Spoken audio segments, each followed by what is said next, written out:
ఆదివారం దేవుని సన్నిధిని వదిలిపెడుతున్నావంటే ఏంటి నీ పరిస్థితి? ఏంటి? ఎలాంటి హృదయం నీకుంది? దుష్ట హృదయం. ఎలాంటి హృదయం ఉండాలి? కృతజ్ఞత హృదయం ఉండాలి. ఎలాంటి హృదయం ఉంది? దుష్ట హృదయం ఉంది.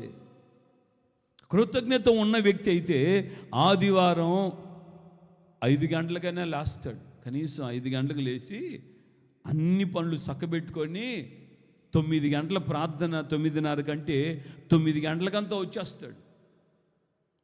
కృతజ్ఞత లేని హృదయం 8 గంటలకు లేస్తారు. 7 గంటలకు లేచేవాళ్ళు 8 గంటలకు లేచి నీళ్ళగా పొడుచుకొని అంట ఈరుసుకొని ఒళ్ళంతా. ఇవన్నీ తప్పదు. ఎందుకంటే ఇంకా చిన్నబాబు, పెద్దబాబు, చిన్నమ్మాయి, దేవుడు నిన్ను ప్రేమిస్తున్నాడమ్మా అని సోపులేసి నూనె రాసి ఈ